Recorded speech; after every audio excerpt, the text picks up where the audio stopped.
Story 1. AITA for shouting at my sister and traumatizing her. I'm 23M, my sister is 27F. We have babies 2 weeks apart in age. My sister is married and is financially stable. I'm a single parent and on a very tight budget since my partner left. My sister has a key to my house since she babysits my daughter for me, paid, 2 days a week. My niece and my daughter use the same kind of formula, but typically my sister brings her own when she's babysitting, which is no big deal. My niece had a doctor's appointment today while my sister was babysitting, so she dropped my daughter off to our parents for an hour until I got done with work. I collected my daughter and when I got her home I went to make her a bottle. I noticed there was only 1 tub of formula when there should have been 2. The half-used one was still there but the full unopened one was gone. I rang my sister to ask what was up and she said she wouldn't have time to get her own, and she'd just take it off of what I owe her for babysitting. I told her she needed to bring it back because I can't afford to get any more, and I could instead give her the nearly used one since the full one would do us until I could get it. She said no, she didn't have time, and it was like this back and forth for a while.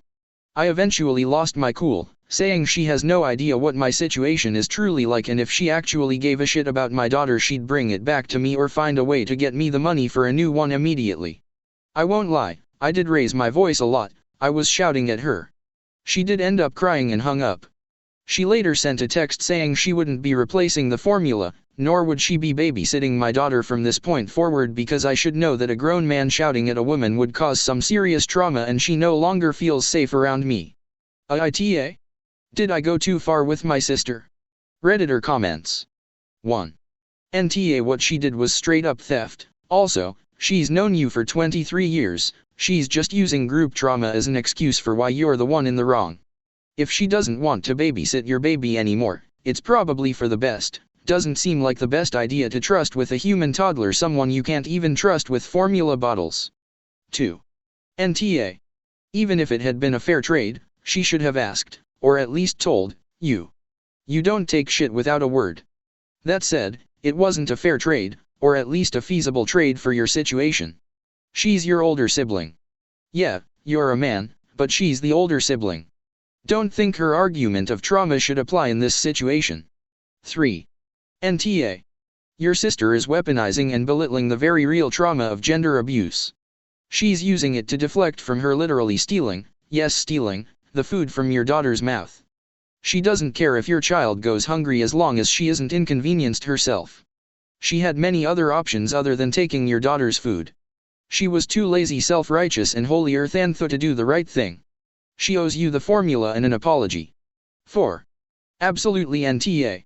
You didn't traumatize your sister. She's trying to deflect the fact that she stole from you. So she's using buzzwords that are all too common nowadays that she can use to play the blameless victim in the situation.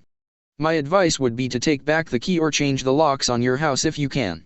She's not to be trusted in regards to the welfare of your daughter. 5. NTA. The woman stole from you. She can use whatever words she wants to spin a lie. But her actions were that she illegally stole something of essential value to your daughter, plain and simple. Also, if your child's mother is still alive, you absolutely need to go after her for child support. It is your legal right, and it would make a lot of things easier for your child. Story 2. AITA for picking up my daughter's drunk friend. Hello everyone, I'm in a bit of hot water at the minute regarding Kira's parents.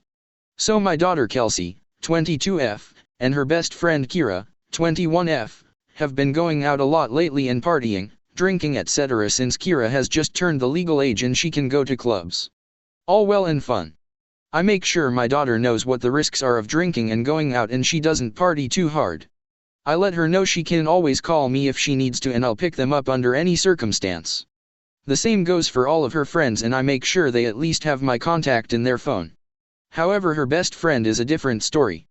I don't think she was ever given the talk about what's safe to do and she regularly overdoes it. I see this when Kelsey brings Kira to my house and she is very drunk. Usually I'll get her a bottle of water, any snacks to sober up and we send her back home to her parents to deal with the consequences. However, this time my daughter lost Kira in the club. I'm not sure how, usually they're attached by the hip but my daughter let me know she could not find her. My daughter left the club and came home without Kira. I've talked to her about this.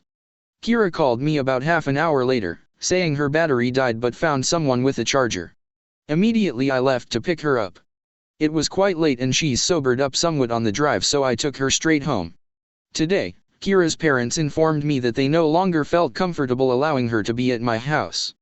They did not realize she had my number and felt it was of predatory nature that I, a single dad, was alone with her whilst she had been drinking and took her home.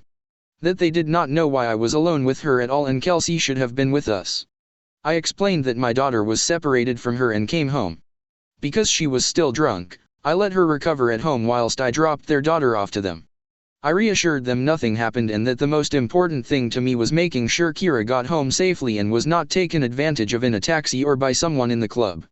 They are sending all kinds of messages to my ex-wife about me being a predator, which she sent to me. I just wanted to be sure both girls were home safe. AITA? ETA, thank you for the advice everyone. I didn't think this would gather so much support. Unfortunately, my ex-wife could not smooth this over and I think I may have to pursue legal action because I have received more messages from friends of mine. I am going to stay away from Kira and my daughter's friends just to be safe and let them know what has happened. Thank you all. Redditor comments. 1. NTA. Kira's parents should be thanking you for taking care of their intoxicated daughter. Going forward, have Kira's parents be responsible for her. It's easy to make comments and blame others when you, Kira's parents, have no responsibility tied to the situation. 2. NTA. It seems like you have just discovered the deflective parents. They are so shitty that their daughter would rather call someone else than them when she needs to get home, but instead of reflecting on that they decide to call another human a predator. They are fucking insane. The mental leaps these dumb fuck jump through to go from, person wants to help, to, person must be a predator, defy logic. Unfortunately you will have to rescind your offer to Kira to give her a lift home in future, but make damn sure you tell her exactly why. The alternative is rig up CCTV in your car and carry on regardless, so when those nuck draggers call the cops, and they will, you can throw that back in their face. 3. No way man, you are not the a-hole. You did a really nice thing. I guess I can see how someone might be uncomfortable with a man they don't know so well being alone with their very drunk daughter, but you still went out of your way to get her home safe. In retrospect, maybe it's safer for you to just bring your daughter with you as long as she isn't getting sick or anything. Honestly, that girl needs to grow up and handle her shit. And she and your daughter need to stick together if they are out. Realistically, she should have called her own parents. I think she is afraid of getting in trouble or something, which is why she called you. 4. NTA at all. You were doing a good thing for her. Maybe you should have brought your daughter along for the ride, just to be sure that there's not any accusations of anything, but when I've gotten that drunk, I'm not really interested in hopping right back in a car again either. Also, the girl is 22. What are her parents going to do? Ground her? They should be happy that you were there for her, and it's damning that she called you over them. 5.